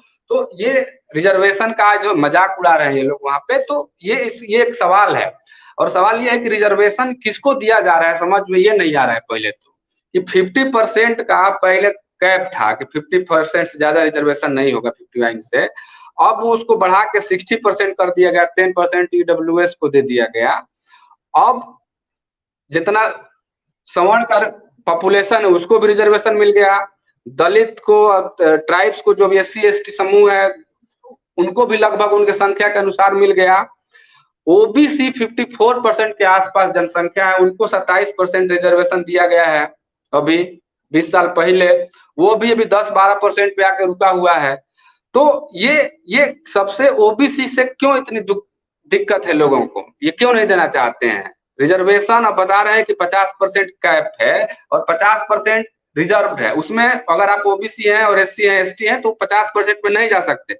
इसका मतलब क्या हुआ, इसका मतलब तो ये हुआ ना कि 50% रिजर्वेशन आपने सवर्णों के लिए सेव कर दिया है, रिजर्वेशन सवर्ण को दे रहे हैं 50% सीधे आप। ये एक सवाल है, बहुत भारी सवाल है, और इस पे कोई किसी की सामाजिक न्याय के जो पक्षधर पार्टियां हैं उनका कोई इस पे स्टेक नहीं है, इस पे कोई इस पॉइंट नहीं है, उनकी कोई समझदारी इस पे नहीं हो रही है। और ये लगातार हो रहा है, हर बार हो रहा है। और कई स्टेट के जो पीसीएस एग्जामिनेशन उसमें ओबीसी का कट ऑफ जनरल से ज्यादा जा रहा है। किस आधार पे जा रहा है, कैसे जा रहा है, समझ में नहीं आ रहा है। किसको रिजर्वेशन दिया जा रहा है, कि सवर्ण के लिए रिजर्वेशन दिया जा रहा है कि ओबीसी SC ST को रिजर्वेशन दे रहे हैं। तो इस चीजों पे हम लोग को मुखर होना पड़ेगा और इसको लाना पड़ेगा, और अपनी पॉलिटिकल पार्टीज और जो भी है इस पे प्रेशर देना पड़ेगा। बिना इसके ये लोग भेड़ चाल हमको घुमाएंगे। हाँ, और चूंकि अगर आप अपनी जनता को, अपने लोगों को पॉलिटिकली अवेयर नहीं करेंगे, सोशली अवेयर नहीं करेंगे, उनको बताएंगे नहीं, उस पर मेहनत नहीं करेंगे कि आपका लड़ाई किससे है, तो जनता है पढ़ी लिखी है नहीं, उसको कोई भेड़ बना देगा। अभी आपका जो वोटर है वो बीजेपी के साथ चला गया राम मंदिर के नाम पे। उसको भेड़ मत बनाइए, उसको नागरिक बनाइए। पहले आप नागरिक बनाने के लिए मेहनत करना पड़ेगा, उनसे बात करनी पड़ेगी, उनको शिक्षित करना पड़ेगा, शिक्षा पे बजट बढ़ाना पड़ेगा आपको। आपका मुख्य कंसर्न अभी जो है बहुजन सामाजिक न्याय का, मुझे लगता है कि शिक्षा है। शिक्षा ऐसा दिक्कत है कि उसके अभाव में कुछ नहीं कर सकते आप। तो इन सारी चीजों पे, शिक्षा पे बहुत ज्यादा सोचने की जरूरत है। समाज बहुत अशिक्षित है, उसको कोई भी पढ़ा दे रहा है, कुछ भी पढ़ा दे रहा है, पोंगापंथी में वो घूम रहा है कि पीछे। तो ये चीजें हैं और इस पे काम करने की जरूरत है, हमको लगता है कि, और हमारे राजनीतिक दलों को और सारे लोगों को मिलके और उन पे दबाव डालना पड़ेगा और काम करना चाहिए। जी देखते भाई, हैं। एक एक एक एक्सपीरियंस मैं अपना शेयर करना चाहता हूँ आप हम्म। लोगों के साथ कि मैं भी जब समाज में जब मैं जाता हूँ तो मैं भी बातचीत लोगों के साथ करता हूँ। तो मैंने हम्म। देखा है कि पिछड़े समाज के लोगों के साथ जब मैं बातचीत करता हूँ तो मैं पाता हूँ कि जब आप सामाजिक गैर बराबरी की जब बात करते हैं तो आपके साथ जुड़ जाते हैं। बिल्कुल, वो आपके साथ हम्म। एक सिंपैथी दिखाएँगे। जैसे मान लीजिए हम्म। मैं अपने गाँव में था, तो जो दूध बेचने हम्म। वाले जो लोग थे, वो दूध हम्म। आजकल क्या है कि दूध बेचते हैं तो एक मतलब एक डेयरी एक एक पॉइंट है जहाँ से दूध होता है, कलेक्ट होता है, देखिए। तो जी। वहाँ पे उस शाम को जाते हैं और जो दूध कलेक्ट जो करते हैं, वो जाति से ब्राह्मण हैं, देखिए। जो जी। दूध के जो कलेक्ट करने वाले जिनकी बड़ी दुकान है, जिनको टेंडर मिला हुआ है और जो दूध गाँव के लोग लेके जब जाते हैं, तो वो जो लेके जाते हैं वो लोग जी वो मिल्कमैन है। तो जब वो लेके हम्म। जाते हैं तो मैं वहाँ पे जब देखता हूँ, तो वो उनको बराबर में बैठने की भी जगह नहीं होती है। उनको बराबर में ऐसे ही दरवाजे के बाहर बैठे हुए ही हैं वो हैं। जब मैं जी। कभी-कभी जाता हूँ, तो जब मैं उनसे बात करता हूँ तो मैं देखता हूँ कि जब इस गैर बराबरी की जब मैं बात करता हूँ, तो वो बिल्कुल मेरे साथ सहमति जताते हैं और कहते हैं, हाँ, ऐसी तो बात है, ऐसी तो बात है। लेकिन होता क्या है, मैंने उसी वक़्त वो क्या करता है जो जो जो दुकान चलाने वाला जो व्यक्ति है, वो पाकिस्तान की बात करने लगता है और फिर धर्म की बात करने लगता जी। है और वो बातें करके वो चाहता है कि मैं वो गैर बराबरी की बातें जो हैं और सामाजिक जो नाइंसाफ़ी की बातें हैं, उनसे उनका ध्यान में उनको भटका के वो अपनी तरफ लाना चाहता है और मैं देखता हूँ क्योंकि देखिए बातें तो होनी चाहिए तल्ख़ जी, अगर कुछ मैं देखता हूँ कि बहुत सारे लोग उस तरफ जी, उस तरफ बहुत सारे लोग अट्रैक्ट हो जाते हैं उस तरफ। मतलब बहुत सारे लोगों को वो बातें अ मतलब अपील करती है। तो मैं ये कह रहा हूँ, मैं मतलब मेरा इस एग्ज़ाम्पल का मतलब ये है कि ये जी। एक कंटीन्यूअस कोशिश है कि किस तरह से सांप्रदायिकता को और किस तरह से कम्युनलिज़्म को बार-बार फैलाया जाए, दिन-रात इंजेक्ट दिया जाए। होता है ना कि पेन किलर एक होता है पेन किलर। पेन किलर आप समझिए, सांप्रदायिकता को समझिए एक पेन किलर। जो आपका जो दर्द है, एक मज़दूर के नाते जो आपका दर्द है, एक पिछड़ा के नाते जो आपका दर्द है, एक गरीब के नाते जो आपका दर्द है, उस दर्द को आप महसूस न करने के लिए आपको एक एक हम्म। इंजेक्शन है, एक इंजेक्शन, एक ज़हर है आपको दिया जाता है जी। एक उन्माद जुनून फैलाया हाँ। जाता है। हाँ। सांप्रदायिकता, हम्म। ये देखो हम्म। हमारे ऊपर खतरा जो है सीमा पार से है। ये देखो क्रिकेट का हम्म। मैच हुआ, कुछ लोगों हम्म। ने इनको समर्थन ना करके उनको समर्थन किया। तो ये प्रचार हम्म। इतना ज़्यादा है, किसी कोई लोग बुरा नहीं होता है, ये प्रचार इतना ज़्यादा है। मुझे भी अगर मान लीजिए मैं भी मुझे भी अगर एक खास तरह का प्रचार जो है वो लगातार दिया जाए, तो मैं भी आपकी हम्म। तरह कुछ दूसरी बातें आगे करने से शुरू करूँगा। मैं सबके प्रति आदर के साथ कह रहा हूँ कि जो हमारे साथ असहमति भी जता रहे हैं, वो भी हमारे कोई जी। दुश्मन नहीं है, वो एक खास तरह के विचारधारा से वो ग्रसित हो गए हैं अगर हम मैं आपको कहूँ। तो हम लोगों की बहुत बड़ी ज़िम्मेदारी है कि वो जो जी। ज़हर जो दिया जा रहा है अंदर नस के अंदर में जो ज़हर दिया जा रहा है, जिसकी वजह से जी। आप अपने दर्द को महसूस ना करें, आपको लगे कुछ भी नहीं हुआ है, सब कुछ तो ठीक ही चल हम्म। रहा है। हम्म। इस पे काम करने की ज़रूरत है और जो जी। जो बिल्कुल कोई जो देखिए एजेंडा तो बहुत ज़्यादा बहुत बड़े हो सकते हैं, लेकिन अभी जो एजेंडा जो हम लोग का होना चाहिए कि हम्म। कि न्याय मिले लोगों के साथ। जी। समाज के अंदर में सामाजिक न्याय के बारे में हमारे कुछ दोस्तों ने भी मुझे मैसेज किया कि आप क्यों नहीं कहते हैं सामाजिक न्याय के बारे में आपकी क्या राय है? तो सामाजिक हम्म। न्याय के बारे में मेरी राय अगर डॉक्टर अम्बेडकर के पास जाएँ, बहुत ही आसान है, बहुत ही आसान है। हम्म। समाज के अंदर में एक जाति, एक वर्ग हम्म। कभी हम्म। भी समाज के सारे जातियों और सारे वर्गों के इंटरेस्ट और उनके हित का वो सुनिश्चित नहीं कर सकता है। मतलब मैं कहूँ one cast, one community can not ensure the interest of all the community. हमको समझाया जाता है अरे नेशन और राष्ट्र, हम्म। लेकिन राष्ट्र हम्म। में सत्ता किसके पास है? आप बताइए। हम्म। राष्ट्र, हम्म। अगर राष्ट्र सबका है, तो अगर मैं हम्म। याद करूँ उनका वाल्मीकि जी की कविता की ठाकुर का कुआं को अगर हम याद करें, बहुत इंपॉर्टेंट हम्म। कविता है वो। अ, हम्म। जमीन उनकी, मतलब हल उनका, पोखरा उनका, तालाब उनका, अनाज उनका, हमारा क्या, गांव उनका, सब कुछ उनका। हमारे पास तो हम जिस जमीन में अपनी घर बनाए उसके ऊपर भी लाठी आके पड़ता है जमींदारों का, और वो कहते हैं मेरी जमीन में बनी हुई चीज। तो अरे इस हमारे बात लिए अगर राष्ट्र सबके लिए है तो हमको उसके अंदर में शेयर क्यों नहीं है? तो यही बात है सामाजिक न्याय की, कि समाज के अंदर में जो भी रिसोर्सेज हैं, जो भी नौकरी हो, पार्लियामेंट हो, एजुकेशनल इंस्टीट्यूट हो, वहां पे समाज के अंदर में जो विविधता, जो डाइवर्सिटी है, वो वहां पर भी दिखे। ऐसा नहीं हो कि जेल के अंदर में जाएं तो वहां पे खास जाति और खास समुदाय के लोग बड़ी तादाद में हो, और जब पार्लियामेंट में जा रहे हैं, जब जब हम जा रहे हैं बड़ी बड़ी नौकरियों में जा रहे हैं, तो वहां कोई और हो रहा है। ऐसा कैसे हो सकता है भाई? तुम लड्डू बट रही है तो कुछ खास ही लोग वहां पे दिख रहे हैं, और डंडे पड़ रहे हैं तो वहां कुछ और लोग पड़ रहे हैं। तो डॉक्टर अंबेडकर का सिर्फ यही कहना है कि सारे धर्म और सारे समुदाय के लोगों को देश को बनाने में, कानून बनाने में, कानून को पालन करने में, पढ़ाई लिखाई करने में सबकी भागीदारी हो। ये बात हमारा संविधान भी कहता है, इससे देश मजबूत होता है। और जिस समाज में इस बातों को नहीं पालन किया गया है, वहां पे अशांति फैली हुई है। तो यही बात सामाजिक न्याय की है। हम लोग बहुत टाइम हमारा बहुत ज्यादा हो गया, बहुत सारे सवाल हमारे छूट गए। हमको लगता है फिर आपके साथ बात करनी पड़ेगी।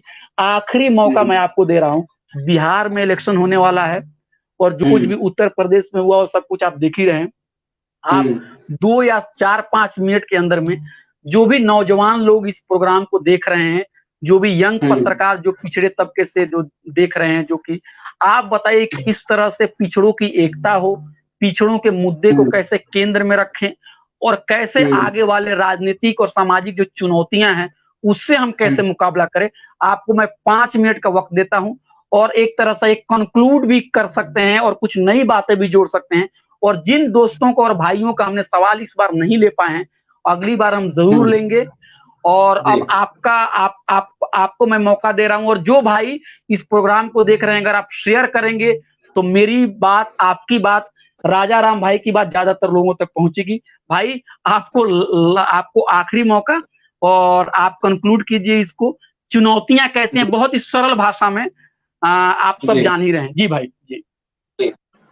हाँ, तो बिहार के संदर्भ में आप सवाल पूछ रहे हैं, जो अभी वहाँ का चुनाव है बिहार में। बिहार भी, ओवरऑल भी, हम कैसे एक मतलब पिछड़े समाज के बीच में, वंचित समाज के बीच में एकता कायम करें, और कैसे आज की जो परिस्थिति है इसमें कैसे हम इसका मुकाबला करें, और उस चुनौती में बिहार भी एक चुनौती है। जी भाई जी।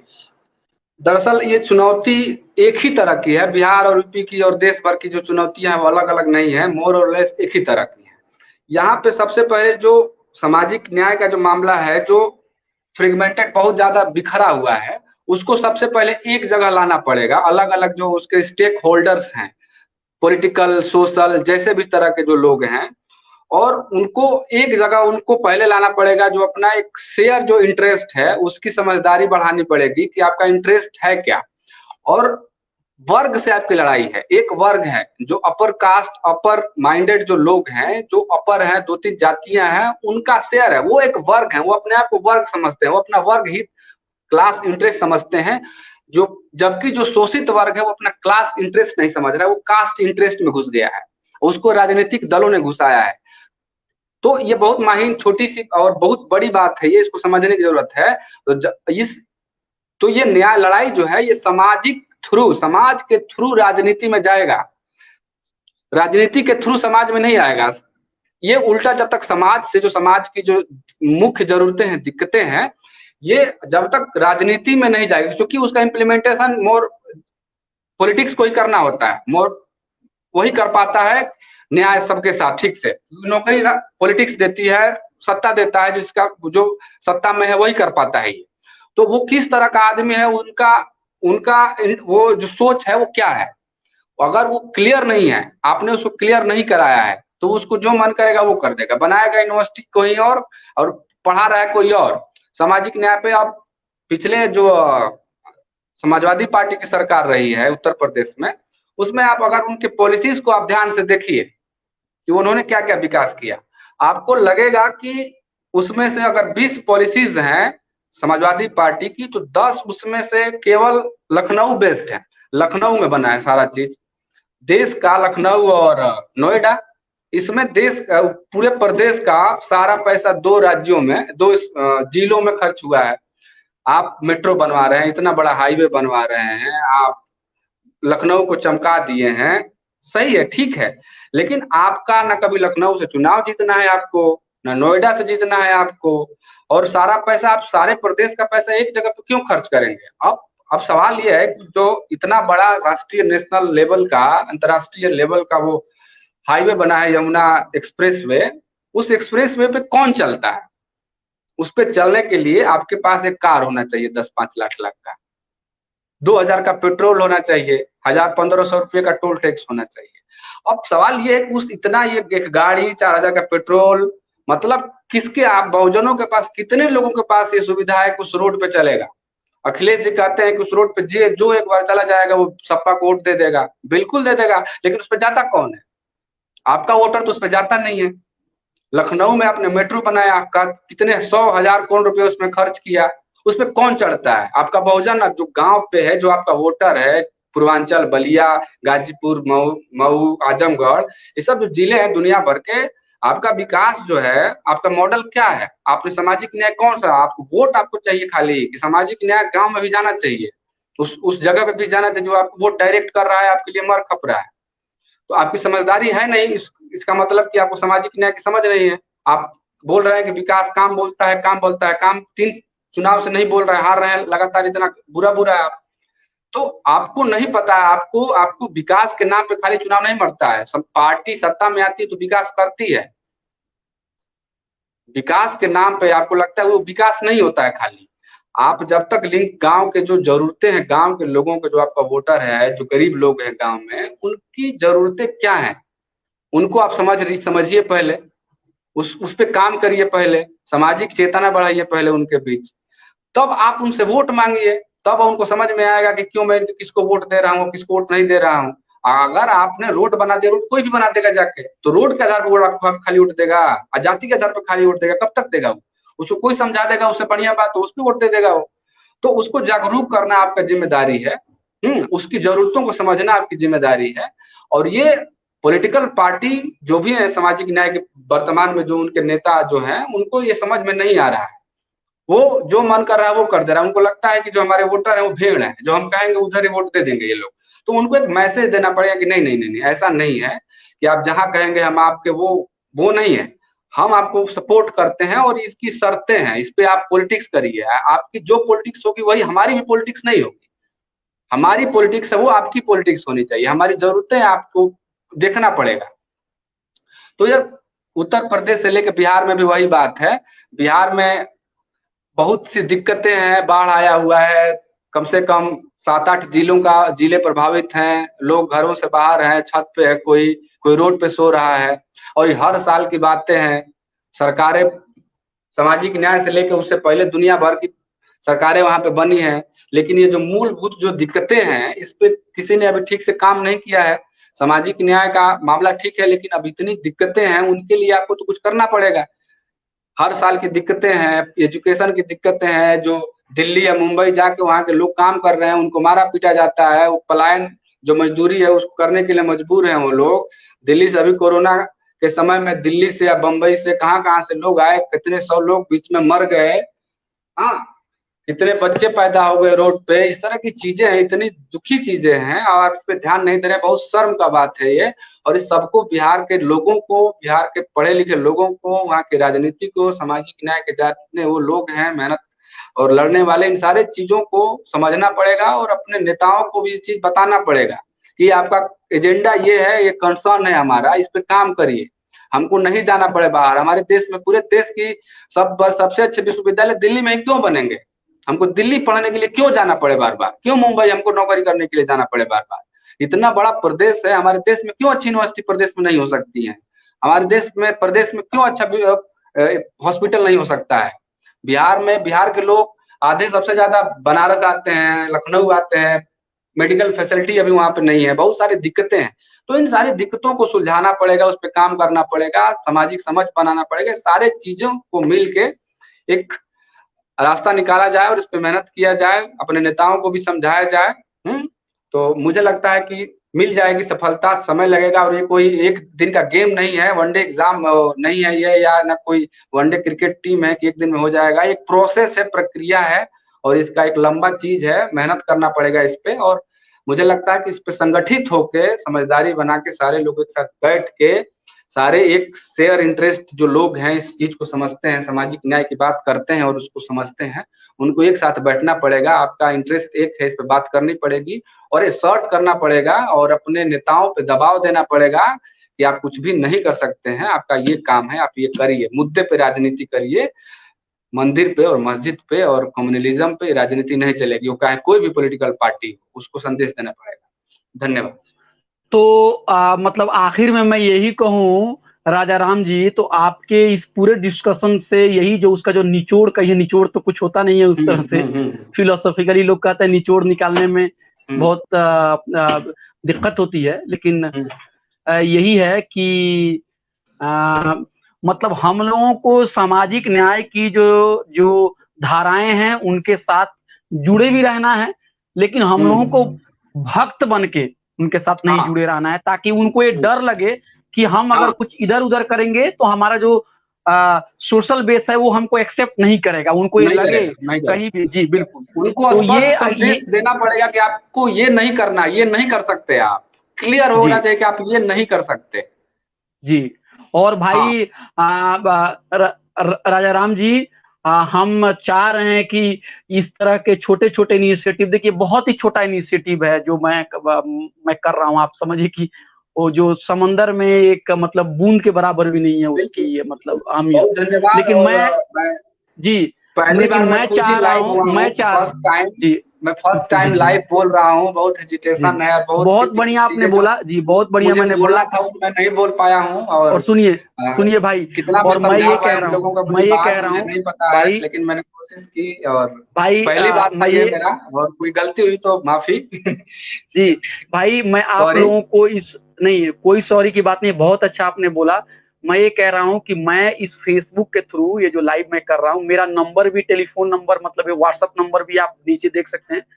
जो भी भाई को लग रहा है कि वो अपनी बात जो है एक बेहतर और इक्वल समाज बनाने के लिए करना चाहते हैं, तो आप मुझे जरूर मैसेज कीजिए।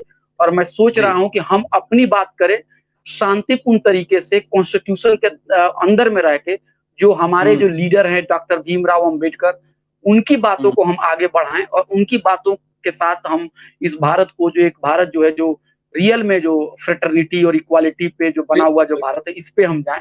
और कम से कम जो बेसिक्स जो सोशलिज्म जो होता है, जो बेसिक जो एक वेलफेयर स्टेट का जो है कि एजुकेशन, हेल्थ और पब्लिक एम्प्लॉयमेंट, ये जो चीजें है ना, रोजी रोटी, मकान, ये सब चीजों को हम बाजार में बेचने नहीं देंगे। ये सब सारी चीजों का ये जो सारी चीजों को हम बिल्कुल बेचने देंगे।